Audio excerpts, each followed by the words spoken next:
Padlet is a great online tool for brainstorming, documenting a variety of topics, ideas, and even working as a whole class to help define a larger topic or offer solutions to things. I have participated using Padlet in professional development sessions, but I've never been on the teacher side of it and used it in my classroom. So I wanted to dig in a little bit more and learn about it. So I created an account here, and I'm going to create my first Padlet. So click Make a Padlet, and it looks like there's a lot of different options that we can use here. So I was brainstorming how I could use this in my classroom. And I have a final meal coming up in my cooking class where students pick a theme and have to brainstorm different recipes and make sure a variety of dishes are covered.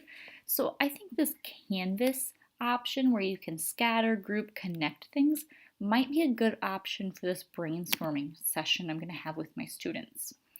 So when I open this up here, I can start a title, Final Meal. Add your ideas here. Next, we have to go through some different options here. If I wanted, I could have changed like the background here, so some different options depending on what I might want to do. There we go, kind of like a cutting board. That'll work for my foods class. And then I can decide if I want this to be secret or public. If I'm going to give people access to this, do I want them to be able to write, just read it? Do I want to let them be an administrator to this? And I want to let my students be able to write on this. So then I can enter by email, or I'll be able to give them the link to it, which I will probably post in their online classroom. And now I'm set to start posting. So if I wanted to start by organizing this, I could, or I could just have students log in and start adding their ideas. So I might first let them just think about things that they still want to make, sound tasty to them. A lot of common things. Kids want to learn how to make pizza or just eat the pizza, whereas other kids, maybe they want some fried rice or chicken tacos. Maybe another wants some chicken Alfredo.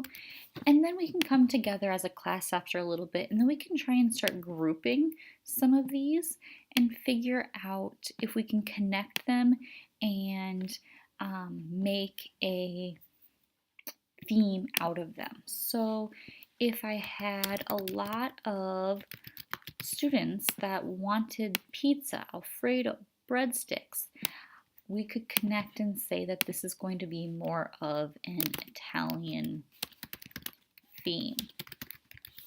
So then as a class we would say, okay, Italian theme, maybe we have a Mexican theme, maybe we have a comfort food theme. Now let's vote on those. Okay, we vote Italian is what it's going to be. Let's get rid of these other ones we're not going to go with, and we can do this live as a class. I can kind of lead some of the discussion and then go more to table talk and then individual adding their own things. So as we get more here, then we can kind of break it down, and I might bring them back together and say, okay, what are some main dish, appetizer, desserts? Then we can come back together and vote again.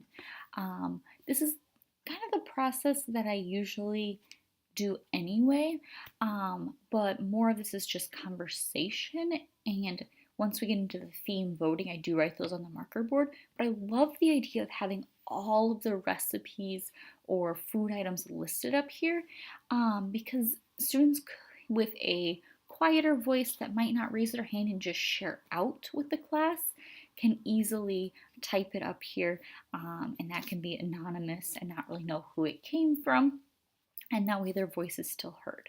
So I do think this is a great way to brainstorm as a class, or can be used also to review things as well. If I was using it more to review and information that I want students to come back to, I would keep my Padlet live and probably link it into their Canvas online classroom so they can come back to it as they need, or if we needed to as a whole class the following day.